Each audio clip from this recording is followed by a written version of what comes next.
Hello, everyone. Welcome to Columbia's 20th Annual Social Enterprise Conference Digital Series, Capital for Good. It's great to see all the folks that have been able to join us online. I see the number ticking up a little bit as we're getting started.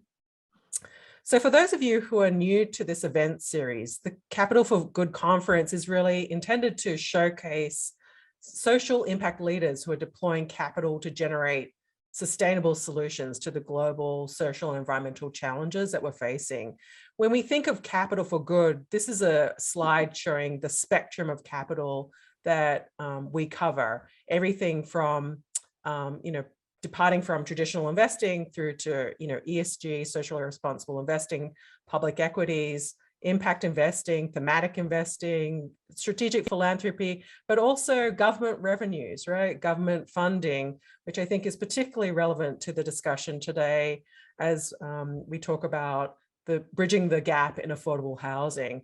From the perspective of Columbia Business School, we are agnostic as to the type of capital that is that our students and alumni go on to work in. We think we need more of all of it, because just as you think about building, a house, for example, you have many different tools in your toolkit, and different things need to be sometimes combined together to get the particular task done. So we're really thrilled today, this session, Bridging the Gap in Affordable Housing, which will explore, some of the advantages and challenges of forming and working in these sort of public-private partnerships in real estate and community development, things around project implementation, financing challenges, and some of the innovations that have happened.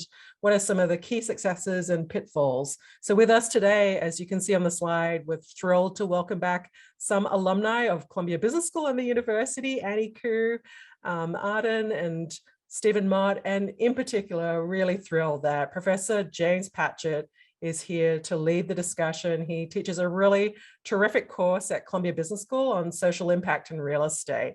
So James, thank you again for moderating this discussion, and we'll pass it over to you. Thanks so much, Sandra. Good morning, everyone, or for those of you who are watching this recording at a later date, hello in general. It's nice to have so many folks on this morning. So I'll just quickly introduce myself, and we'll go around, and then we'll get into the meat of the discussion. So I'm James Patchett. As Sandra mentioned, I work, 6 weeks a year, I teach a B-term class at Columbia Business School called Social Impact Real Estate, which is, really interesting opportunity to engage with folks at Columbia about some of the interesting issues we'll be discussing today. In my day job, I'm the CEO of a real estate firm that invests in workforce housing in New York City, as well as doing significant rehab and some development, mostly in New York City. Prior to that, I was the president of the city's Economic Development Corporation, which is a 500-person organization with about 60 million square feet of real estate, although interestingly, almost none of it housing. And prior to that, I had roles at City Hall, as well as a vice president at the Goldman Sachs Urban Investment Group, which continues to do national investing in affordable housing, as well as other real estate projects that have a social impact. So we're excited to have a really great panel today. One of the things that's exciting about the panel is that it really represents a broad spectrum of different types of housing. And so with that, I'll ask our panelists to introduce themselves, starting with Annie. Hi, everybody. I'm Annie, and I'm a proud alum of the Social Impact Real Estate class that Professor Patchett teaches. I am currently head of innovation at Catalyst Housing Group, which is a small asset management investment firm. We also have a prop tech arm, venture arm focused on housing in California, low and middle income housing that I'll get more into. Prior to that, I spent time as the lead of housing for Sidewalk Labs, which was Alphabet's urban innovation arm. Spent time working on housing finance at McKinsey, and started my career at the Department of Housing Preservation and Development for the city of New York. I'm excited to be here. Thanks, Annie. Stephen. Hi, everybody. My name is Steve Mott. I'm the Chief Strategy Officer at Help USA. We are a 501c3 nonprofit that works on housing instability in the Northeast and in Las Vegas, because you might as well add Nevada to what you're doing. I've been here for about 10 years, filling different roles. Before that, I worked at a small startup nonprofit, and I worked on Capitol Hill for a senator. I have degrees in sociology and business, which I think are sort of what makes me perfect for the role I'm in. And I'm excited to be here. I'm excited to talk about this stuff. This is the stuff that really gets me sort of interested in academics, but also in operations and the kinds of things we do. Great, thanks. Thank you so much, Arden. Hi, I'm Arden, and I am the Executive Vice President for Affordable Housing at Douglaston Development. For 40 years, Douglaston Development has developed, built, and managed both affordable and market rate housing, primarily in New York, but also in Arizona and a few other places around the country. I've been at Douglaston for 2 years. Prior to that, I earned what my family jokingly calls my bureaucratic triple crown. I spent my whole career in affordable housing, first at the city, then at the state, then at the federal level, with a stint at the New York City Housing Authority, so I could throw a public authority in for some extra credit. So this is my first stint in the private sector. I do not have a business degree, but I'm happy to be here and happy to talk about affordable housing.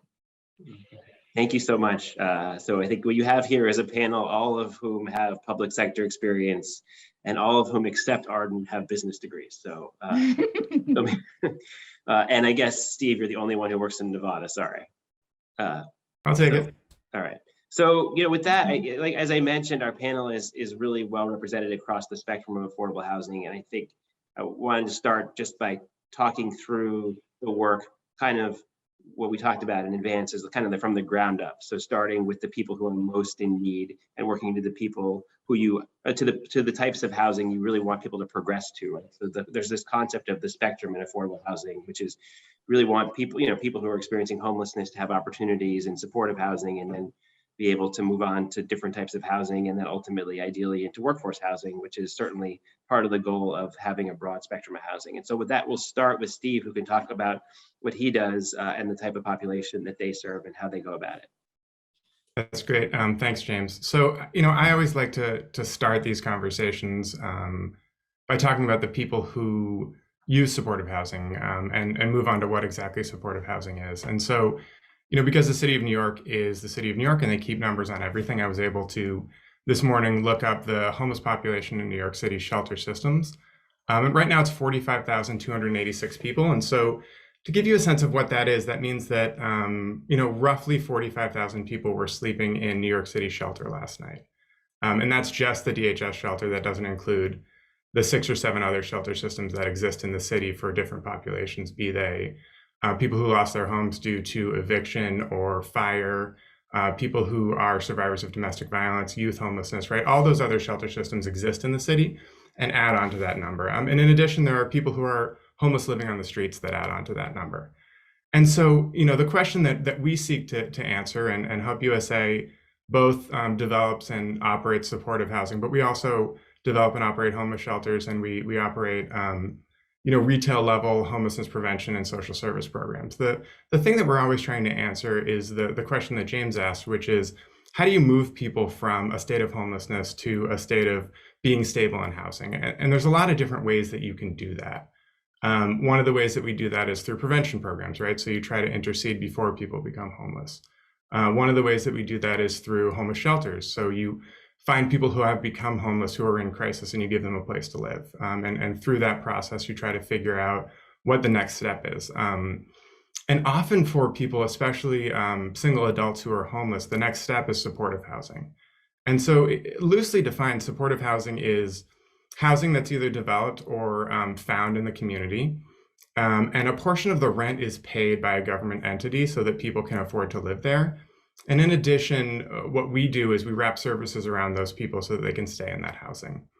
Put very simply, that's what supportive housing is. Supportive housing is not inexpensive, but supportive housing works. And one of the great innovations in the last 25 years of working with homeless individuals and families is this concept where we've moved beyond the idea that people needed time to transition into housing. There was this whole theory in the 80s when Help USA first started that you couldn't move people from the streets into their own apartments. You couldn't trust people to be able to be stable by themselves, right? They needed they needed treatment. They needed to be in a facility that they could then graduate out of when they were housing ready. And housing readiness was a term that people threw around.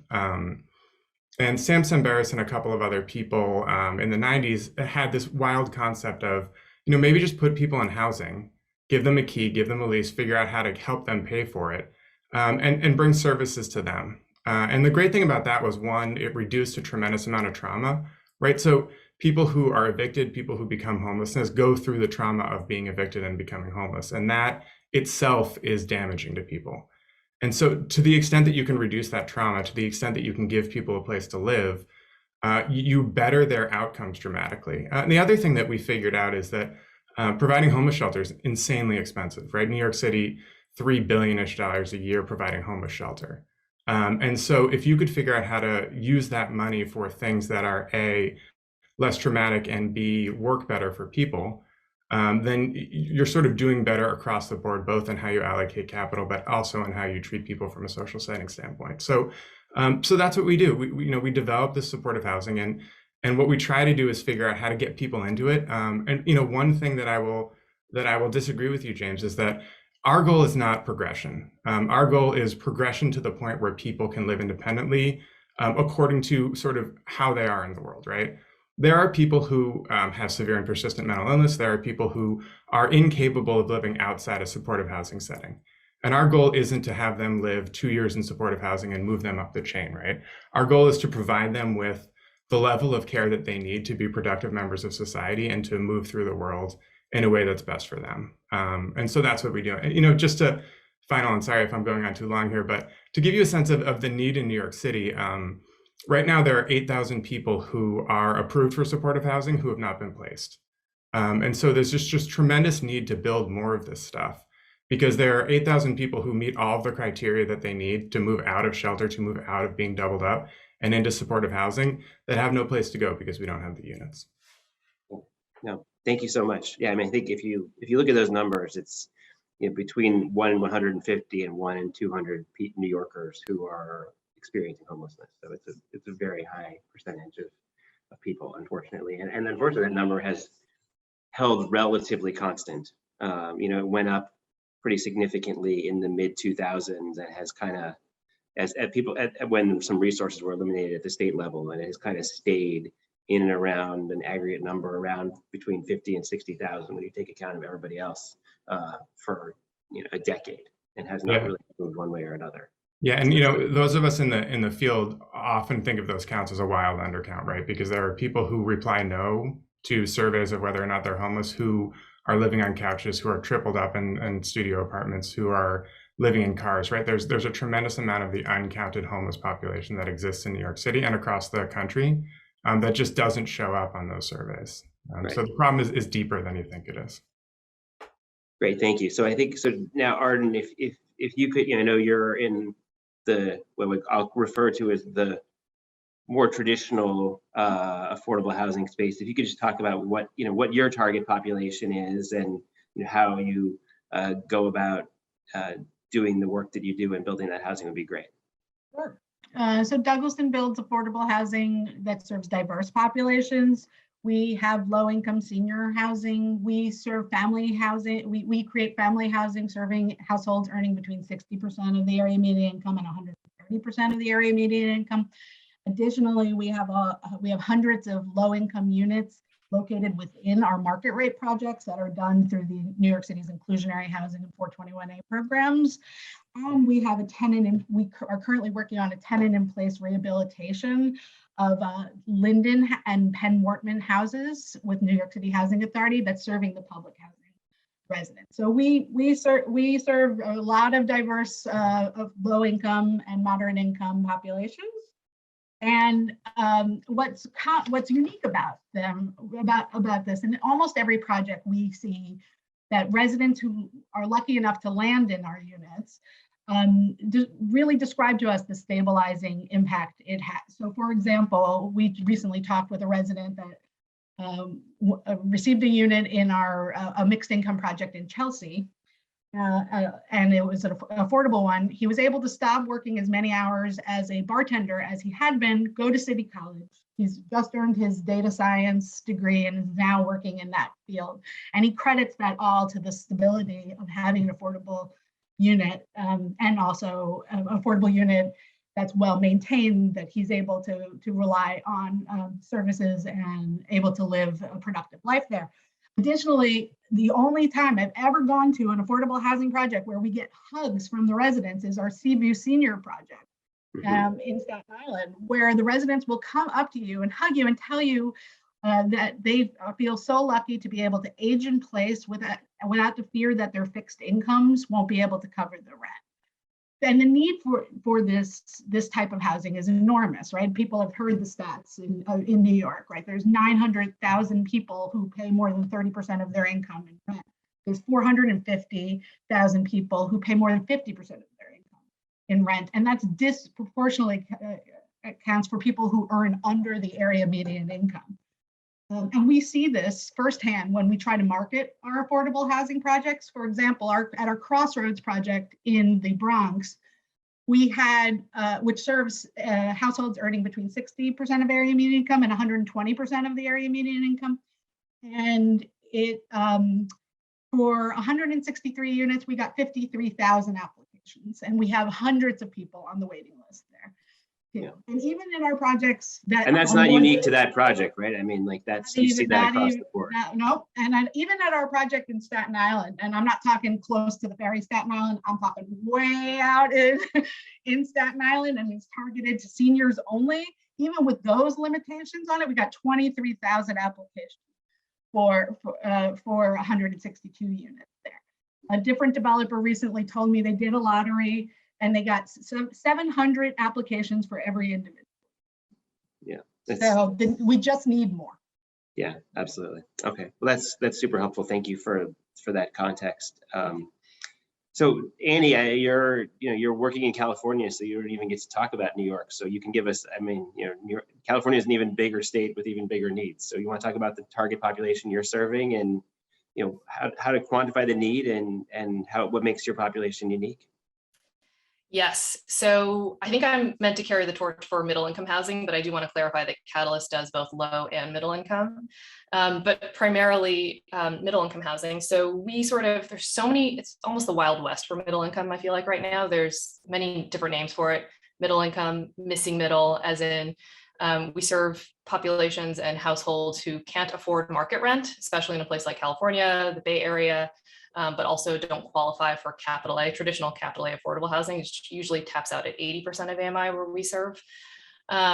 People call it workforce housing in other settings, but middle income housing. In California, which has, I think, similar to New York, a really great sort of data set of what the need is. The need for middle income housing right now is 337,000 units across the state.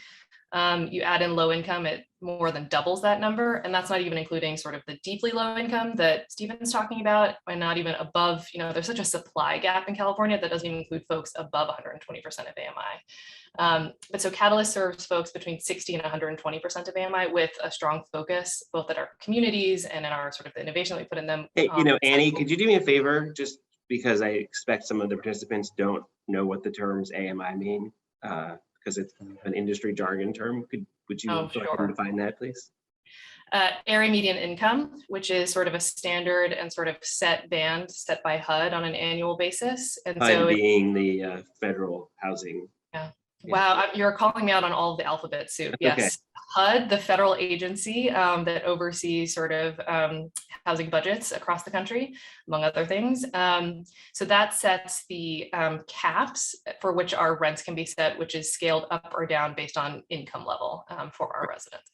So 100% of area median income, in theory, is someone who's making the exact median income, right? Although depending on the way it's calculated, like in New York, for example, the area median income includes the suburbs as well. So one of the criticisms of the area median income in New York is that actually someone who's 100% of area median income in New York is actually way above the actual median income in the city. But just to give any context, it's more or less, if you're doing 80 to 130% of area median income, I think you said you are, that is kind of right around, people making slightly more and slightly less than the median in the area, right? Yeah, but the issue that you described in New York, similar and sort of the highest cost AMI districts, like you think of like Marin County in California, skews very high AMI, and so it leaves an even deeper gap at the sort of the middle income and just harder to afford market, squeezed on both sides, harder to afford market, can't qualify for affordable, which is hard enough to build, given I think we're going to talk about subsidy levels next. But yeah, it's a wonky, it gets even wonkier if you get deeper into sort of like small area AMIs, et cetera. But absent going that, yes, that's generally where we sit. So I wonder if any of you can comment on how the last couple of years of COVID has impacted what you've seen in your business or the population you're trying to serve, if it's evidence of the way it's changed what you're seeing. Sure, I'll go. I think what we saw was just COVID underscored the importance of affordable housing, as particularly in New York City. Like for example, in Douglaston's market rate portfolio, we saw like many landlords, wide variations of rent collections, of residents suffering from income loss, of resident flight from the city, and increased vacancies. In the affordable housing sector, in our affordable housing portfolio, our residents were far more stable in there. We had fewer vacancies. And in our Section 8 portfolio, in our projects where there are Section 8 contracts, there was virtually no impact to the residents in terms of their housing stability because of the security of the rental subsidies. So we think Section 8 is a federal housing. Sorry. Okay.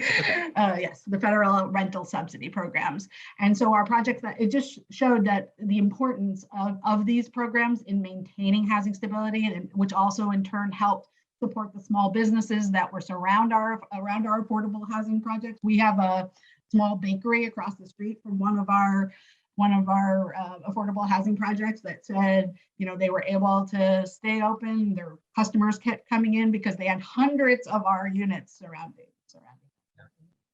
Oh, it is interesting. I will say in our portfolio, we saw in our portfolio in New York City, like where we own just kind of workforce housing, if you will, in Eastern Queens, our vacancy dipped,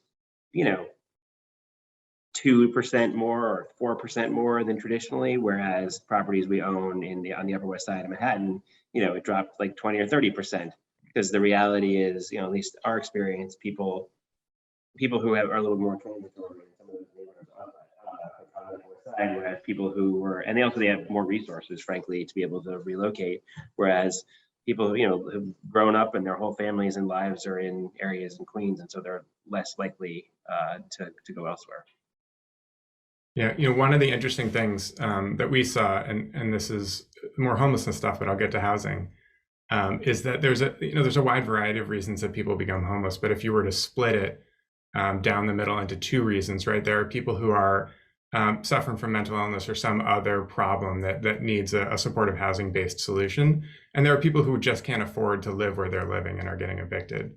And one of the things that we saw on the homeless side was that with eviction moratoriums across New York City, our front door of our family shelters and our single adult female shelters dropped dramatically. People just weren't becoming homeless because they weren't being evicted. We saw a steady increase. Do you think, sorry, just to ask about that, for the single adult females, are any of those domestic violence victims, or are they folks who are experiencing, would they be in a different type of shelter? There's a shelter system for single adult women fleeing domestic violence. It is a shorter term stay, and so a lot of them time out of that shelter system and end up in the general population shelter system. The domestic violence issues are a whole other Zoom that I could talk about, including how you treat people when they can't leave their house, how you can try to figure out how to do Zooms and other types of treatment when we run community-based domestic violence programs, and traditionally what people will do to seek help is when they're out doing something else, they'll come by, and there's a private place for them to talk away from their abuser. And with COVID, that was almost impossible because people were just in their their apartments. And so, we even saw a drop in people being able to seek help because they were always with the person that was abusing them. And I was going to ask if unfortunately part of it was for the wrong reasons, people not feeling comfortable going into the shelter system because of concerns about infection or people in domestic violence situations, and they were too afraid to get out of them because of the COVID circumstances. Yeah, that was part of it. The family side is the side where we see that doesn't play as big a role because those are usually single-headed households. And the family adult shelter census dropped by 10,000 over COVID. And a lot of that is just because people aren't being evicted. So, what's interesting from our perspective as developers is that it didn't lessen the need for supportive housing, right? Whether there's a COVID epidemic or not, there are people who need housing and people who are struggling through things that need support with their housing. And that didn't change, right? But there is a real question about when you're talking about affordable housing and you're talking about those types of things, are there other levers you can pull to reduce the need on the front end, right? Are there ways that you can stabilize people in existing housing in addition to building new affordable housing? And it's interesting to see, nothing's good about COVID, right? But there's all these bizarre experiments that happened across the country that now we can take that data and learn from. Yeah, right. Find the silver lining. Absolutely. Yeah. So I just want to make sure we keep moving in the interest of time. And by the way, for folks who are watching, feel free to put questions in the Q&A and we'll try to integrate those into the conversation. So I want to talk a little bit about how you actually go about building this housing and paying for it. So, obviously, this doesn't, generally speaking, affordable housing doesn't pay for itself. So we could start with you, Arden, maybe, and you could talk about the role of the public and private sector and how you go about putting these financings together. Sure. Most of our new construction affordable housing is done using tax-exempt bonds and 4% low-income housing tax credits. So let me just describe sort of what the financing sources looks like at our project, which is, we have a project on that we're about to start working on at 10th Avenue and 49th Street in Manhattan. So in this case, the permanent mortgage via the issuance of tax-exempt bonds accounts for about 25% of the funds. Subsidy in the form of a 1% low interest loan is about 34% of it. The equity raised by tax credits accounts for about 30%. The deferred developer fee is about 7%, and developer equity is about 4% of this deal. So the public sector here is the largest source of funds. It's 34% of this. It uses its subsidies to fill the gaps that happen because the public sector is more than 34%. You mean it's the opposite? Well, it just in terms of direct subsidy, yes. Okay. Yes. If you count the tax-exempt bond authority and the loans, then they are 85% of the deal. So the public sector issues its bonds and awards its bonds and credits to projects. It often offers Section 8 rental subsidies to help leverage even more debt while serving lower incomes. It frequently provides property tax exemptions to bring down the cost of operating the buildings. And the private sector offers construction loan financing, letters of credit, equity investments. And as you can see from our project on 10th Avenue, you really need both, but it wouldn't happen without the public sector. Right. So it sounds like, so you said the mortgage was what percent? The mortgage is 25%.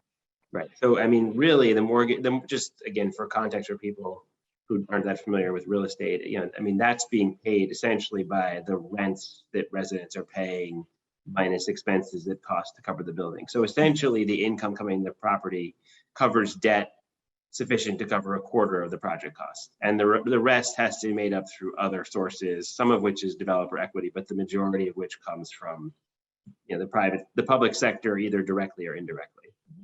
I mean, it's interesting math. So Steve, do you want to talk about your sources? Or sorry, so let's go to Annie next. Annie, I'm going to go to you next. Okay, I think I'm a nice foil to Arden, in that this is a pretty unique structure that Catalyst really incubated and created just a couple of years ago. And right now, just again, for context, this is only in California at the moment. But so we are 100% debt financed through a pretty unique governmentally owned structure. So Catalyst had a hand in standing up a governmental entity that was the first to exclusively focus on middle income housing. And through that governmental entity, which is called a Joint Powers Authority, you'll have to help me break this down, I'm sure. They issue bonds that achieve an extremely low cost of capital. We're generally sub 4%, closer to 3% in most deals, that achieve a property tax exemption through that governmental ownership that allows sort of the acquisition of market rate multifamily housing and allows it to pencil and pay off the debt, generally over 35 years, such that the asset ultimately gets owned by the underlying jurisdiction where it's located. That's like a lot of pieces there. But so as it differs from Arden, 100% debt financed, it's governmentally owned by a JPA before it converts to true sort of city ownership on the back end over time. And so the value for that and for residents is twofold. I'd say it's one in sort of the rental subsidies that are delivered, because there are regulatory agreements in place for all units in any building that we do. So that's 100% rent restricted. Generally for a mix of low straight at median and then moderate income up to 120% of AMI. And so that's delivering, you know, across our portfolio right now, which our portfolio is an average a year old, 16% discounts to market. And then there's also sort of the public benefit on the back end in terms of equity value for cities who get to own these assets over the long term. And they generally have an option value to purchase earlier than the 35 years that kicks in around year 15 or so. So anyway, no direct subsidy though, and the cost to the public sector comes through the foregone taxes for the value of that property, which is, you know, super far exceeded by the value and rent subsidies and the equity itself. That's really interesting. How have you gotten good reception from the public sector and using this model? I mean, I gave those numbers for California sort of housing need. There's a huge push in California now for accountability of those numbers. So cities are responsible for delivering their portion of that 337,000 moderate income units. That doesn't include the low income. And so Catalyst actually had a hand in supporting legislation to allow them to get credit for acquisition. So our units actually count towards achieving those goals that they are responsible for, which historically has only been new construction, but through this acquisition model with regulatory agreements in place can allow them to sort of do that. So response has been good. It's still very city by city and and they have a hand in what's the actual affordability breakdown that they'd like to achieve. And so they really have a hand in that despite not being the owner for the first part of that term. Right, understood. Okay, great, thank you so much. Steve, do you want to talk about how, maybe just you can put in context how yours differs from what Arden and Annie described? Yeah, no, happy to. Ours is as aggressively subsidized as you could possibly be. So yeah, we're roughly 70% in the realm of low-income housing tax credits, usually 9%, which is a distinction that Arden can go into in detail, and I'm much less good at talking about. But essentially, they're competitive credits that are worth more. And then we're around the remaining 30% is a combination of soft loans, which are technically forgivable but not often forgiven, and traditional debt and philanthropy. And the way to think about this is that all of those loans that we take out against the supportive housing building are backstopped by subsidies that were guaranteed by a city or state government to rent those things out. So there's very little about what we do that survives on its own in the public market. In order to do that, we would have to do a deal that was tremendously weighted towards market rate with a little bit of supportive. And in that way, you can cross subsidize. We go hard in the direction of we go hard in the direction of having everything subsidized because we feel like it makes us better at what we do and able to do things that focus on lower income populations. I would expect, one thing, obviously, if you're targeting a lower income population, you obviously have less income to support the project than a moderate or middle income project would. But I would also expect that if, depending on the level of services needed, I don't know if that's covered within your project budget or if that's covered above and beyond your project budget, but that would add to the total need for alternative sources to fund the project. Yeah, honestly, it's a combination. So there are some things that are baked into the project budget, including space and things like that. But we also have, these, and I could do alphabet soup here, but things like eShy and HAP and all of these, millions of letters strung next to each other, which essentially account for how people pay their rent when they can't afford to pay their rent, and how people pay for services when they can't afford to pay for services. And those are annual operating contracts that we get in big blocks that are associated with the buildings that we build. And you can use those to leverage a little bit of debt because they essentially guarantee a certain amount of cash flow into the deal. Okay, great, thank you. I want to ask a question we received from the participants. This is from Andrew Ditton. And he said, over the past 2 to 3 decades, public support for affordable housing has not attracted enough political support to significantly increase the production of affordable housing. Are any of you experimenting with new construction strategies to materially reduce the escalating costs of new units? Anyone want to raise their hand for that one? If not, I can answer it. Annie's going off. Okay, Annie went off camera. That's how much you didn't want to answer this question. I can say that we have been trying to look at strategies, but the current environment, the costs are escalating due to things that are often really beyond our control. For example, just a few weeks ago, we discovered we couldn't, our cabinets that we're using for a project that's in construction right now had the plywood coming from Russia. So couldn't use them, had to find a different cabinet supplier, increased the cost of the cabinets because we're mid-construction and had to quickly find it so to not delay the project. So there are so many forces that are driving the increase in construction that while we really do struggle to try to bring down the costs, it's really been challenging in this environment. Okay, well, thank you for that. Yeah, I mean, I think one of the things, the main area I've seen in this is the thought about doing more micro units is something that has been talked about for quite some time in affordable housing, and then something that's been talked about, ironically, in particularly in the supportive housing space, but also in the affordable housing space is ironically going somewhat back to this concept that was called an SRO, which is something that existed, 30 years ago and was eliminated, which stands for single room occupancy, which is essentially providing individuals with their own rooms, but not necessarily a full apartment, basically singles in a dorm, if you will, which again was a concept that was quite broadly used. But I think people are certainly trying to think about alternative ways to come up with at least construction models that result in projects that can be financed more easily.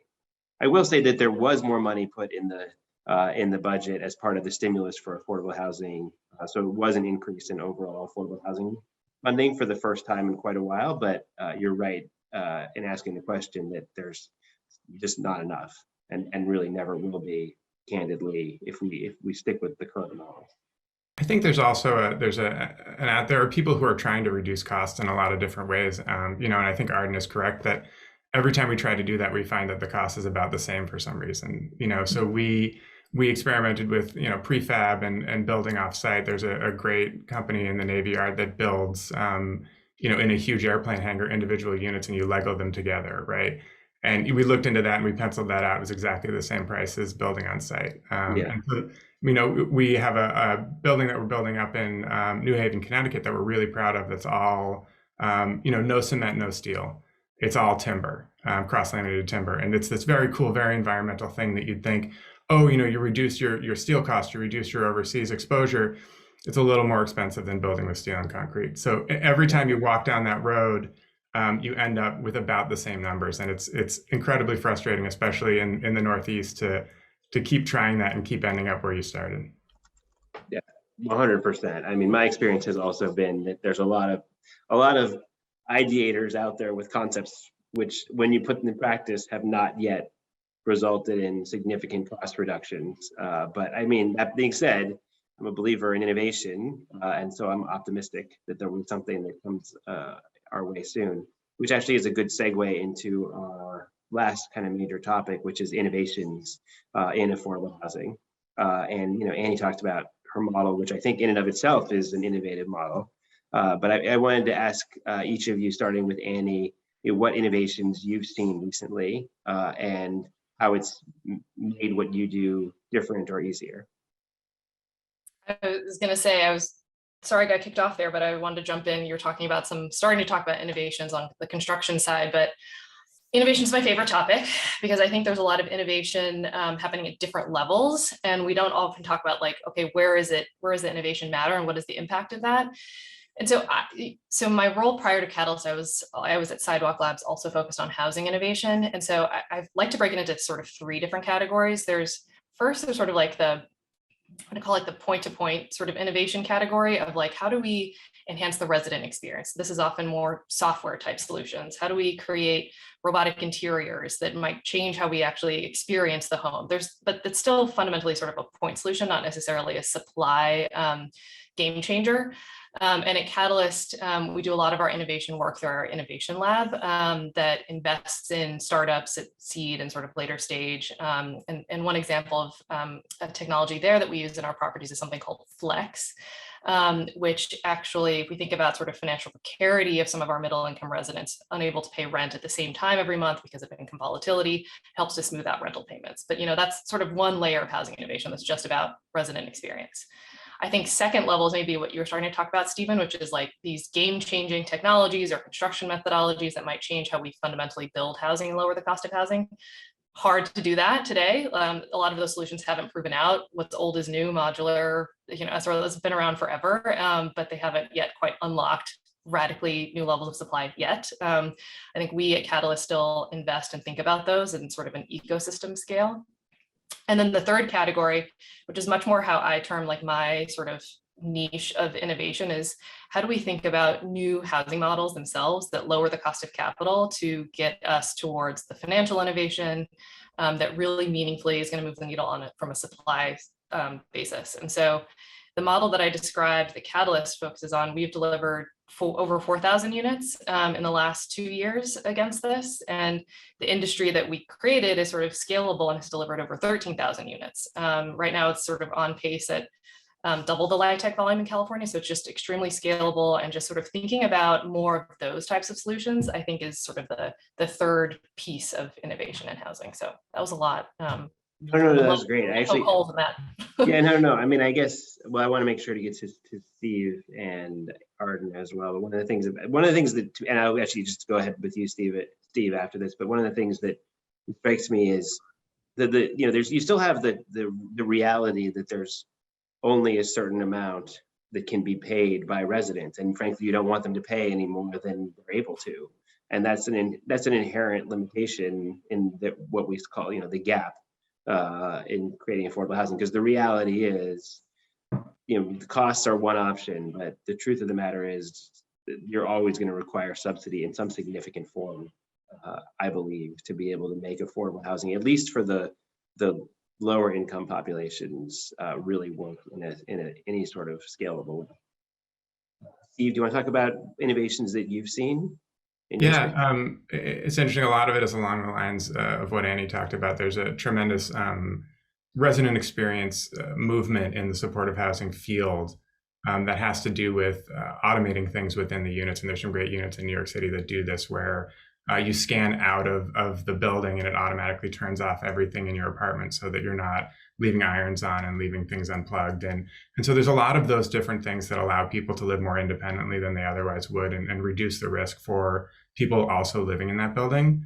But the thing that I will say, and I'm always this person on the panel, but I'm going to be the person that talks against innovation. I think that there's... Whoa, you're in the wrong setting for that, Steve. We're on a Zoom, first off. I mean, come on. There's a tremendous amount of data that apartments are just great. Living in apartments is a great way to house a ton of people and reduce costs.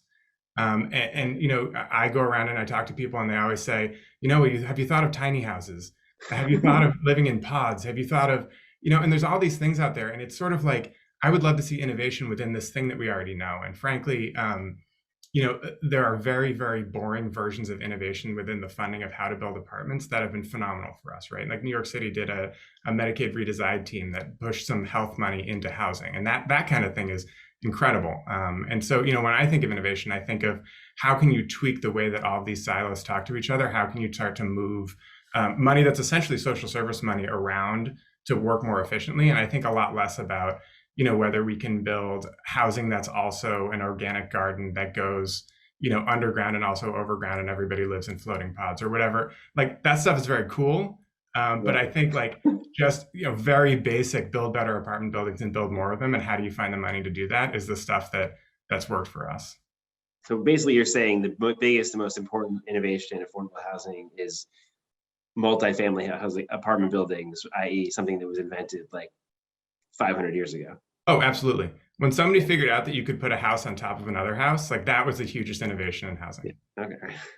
Love that. I just want to like step in and sort of disagree that apartments are perfect and that's like the #1 innovation today. But I totally agree with you that innovation happens across silos, and especially in an industry like real estate. Like, how do you bring the policymakers together with the owners and developers? Like that is where the magic of innovation happens. So I totally agree with you, even if I think apartments have a lot, leave something to be desired sometimes. Okay. All right. Well, that's what you get for someone living in California. They don't like apartment buildings as much. I live in New York. I'm sitting in New York. Okay. I see. You're just okay. I just assumed you had moved when you took on this California. All right. Okay. Arden, what have you been seeing? So the affordable housing, tools that have been around for a while, they work really well. There's not nearly enough of them. There's been a lot of effort to refine them, to make the tax credits work better and have them work even more efficiently. And that's all good. But what I'm finding most exciting is our work around the New York City Housing Authority RAD projects. So this is RAD stands for the Rental Assistance Demonstration Project. It's an Obama era program that has broad bipartisan support. And it was something I worked on a lot while I was at the Housing Authority, but I have to say, I was not the innovator there. What I wanted to do while I was at NYCHA was keep the buildings from falling down as quickly as possible. That was my only goal. And I tried to drive that forward as much. In the 2 years since I've left, I have to say, the Housing Authority really has innovated in a couple of really important ways.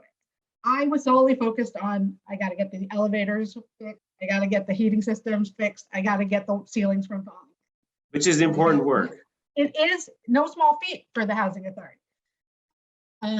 But what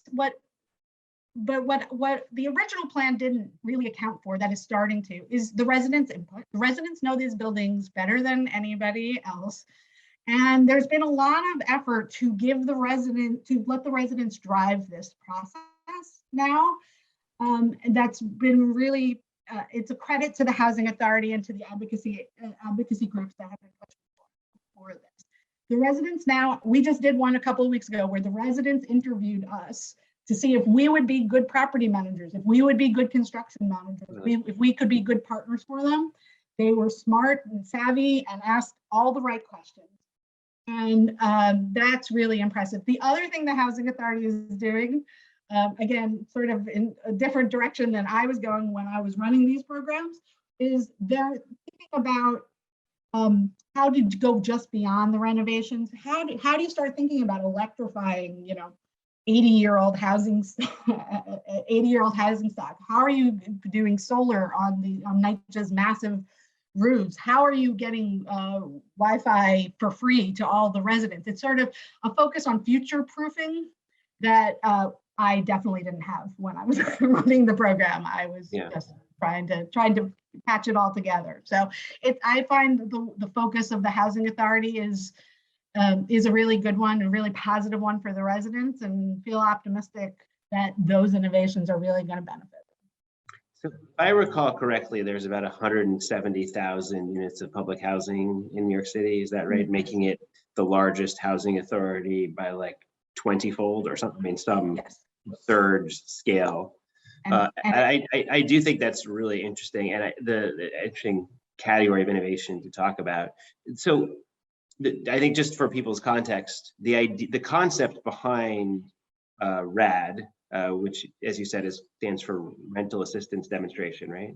Yeah. So the idea behind it is essentially, and you got to be careful with the terminology because it can be a little bit fraught here, but essentially converting public housing into traditional affordable housing with extra security to make sure that it's, that the residents have their protections that they had as public housing residents, but basically using the model of affordable housing that has been successful and applying that to the housing authority. Is that Yeah. accurate? It converts what's called Section 9 funding, which is the traditional public housing funding, which is anemic funding levels for decades now, to a Section 8 funding stream, which is more stable, more politically protected, and also more flexible in that you can leverage debt off of that, and so then you have a source of funds that you can use to accomplish the work. Can I ask you a somewhat maybe dangerous question, which is to say, so just to give people context, so the idea behind this, partly as Arden just alluded to, was that basically you're never going to get the political support to dramatically increase the funding for public housing in the way that's necessary.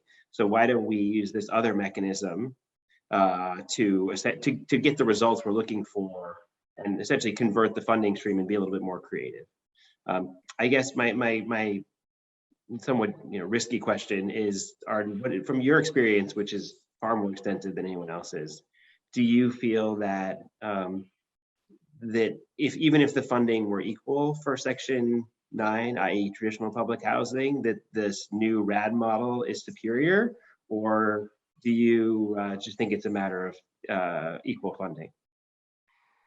I think public housing is really important. It's an important part of our housing stock, and a portion of it should stay public. I think the current chair of the Housing Authority has put forward a plan for a public housing trust that would accomplish a lot of the renovation goals without sort of without converting the management to private management.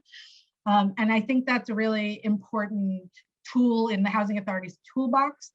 I personally, and this comes from having spent a couple of years there, I have always personally felt that the Housing Authority is too big, and I don't think there is a manager out there, ourselves included, who could manage something of that size well. And so I have always felt that there is a role for RAD to take some of those management tasks and divvy them up to other property managers. Again, my personal opinion. Others disagree. Yeah, well, you're no longer at risk because you don't work at the Housing Authority anymore, but I appreciate your candid response. So I have one last question for all of you. Your answer might be the least interesting given your response so far, but which is to say, if you all could wave a magic wand and do one thing that would change the way that the type of housing that you build is put together, what would that be, and how would it impact what you do? I will take any volunteers to go first. I'll go. Okay. Well, I feel like it almost goes without saying, but I'll say it anyway. There's not nearly enough resources. There needs to be more resources. But beyond that, the affordable housing programs are hard. They're hard to implement. And because there's not enough of them, you have to layer multiple ones on. Yeah. It's incredibly complex. The layers of bureaucracy are mind-boggling at times. And I think that's hard for every developer. It's also particularly hard for smaller developers, for minority and women-owned businesses, and for nonprofits to navigate. And those are sectors that are really important in our, at least in, I'm sure everywhere, but definitely in New York City, for us to support and encourage. And I would wave my magic wand and somehow simplify, remove some of the layers. I can piggyback on that if it's useful, but yeah, go for it.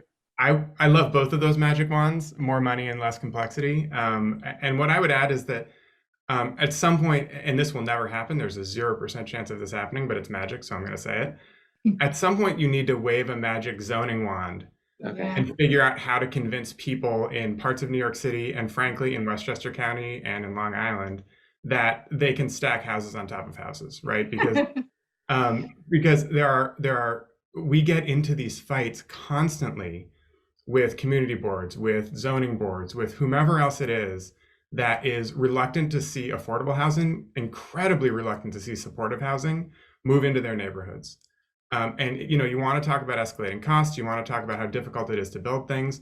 Part of the reason that all of that is true is because finding an empty plot of land in New York City is nearly impossible, right? And so if I could go to any part of Westchester County, if I could go to most of Queens and park myself right next to a transit stop and convince them that it would be totally fine if I built a 75-unit apartment building there, then all of a sudden the calculus starts to change for us, and we're able to provide things that the city needs in a much more effective way. What happens now is we go to those meetings, we get screamed at, stuff gets thrown at us, and then we start developing in places that don't scream at us and don't throw stuff at us, just because that's what happens, right? You do look a little beleaguered, Steve. I've been to those meetings. I've had to sneak out the back of a couple community board meetings, and it's not fun, but it works, and communities figure out that it works. And so you have this hugely disproportionate distribution of this kind of housing across the city. I bet you and Arden should compare notes. I bet she's had plenty of eggs thrown at her. I mean, I have been too, so I think the three of us. Annie, maybe less so. All right, Annie, take us home. Your magic wand. I love magic wands because they make me feel like I'm powerful. But I think my magic wand, in addition to everything that's already been said, because I do think that there is like the real magic wand of like, how do we make conversations between public, private sector to get more things done just more effective. But if I had a true magic wand, it would be to create a new form of home equity and actually sort of renter wealth creation that just gets beyond sort of traditional capital stacks, traditional who makes the money. We give the value of our real estate currently to cities, but how could we do that in a way that gives the value to residents who are still renters, but able to have mobility to move around from place to place? That is like a shocking magic wand that hasn't yet been figured out. There's a lot of attempts, I think, in sort of the murky world of housing innovation, but I think from a seat of an owner and asset manager, we're not currently owners now, I should clarify for everyone. I think that would be sort of like the ultimate magic wand, and in a way that could sort of like level the playing field for a lot more people in the United States and not just California. All right, super helpful. You should look more into Mitchell-Lama. A lot of history there. I'm sure you have. All right, well, I want to say this has been great. We are right on time. I don't know if any of our participants enjoyed the conversation, but I really enjoyed talking to all of you about this stuff. It's fascinating. So with that, we'll wrap up. Thank you all for your time, and I'll do this again sometime.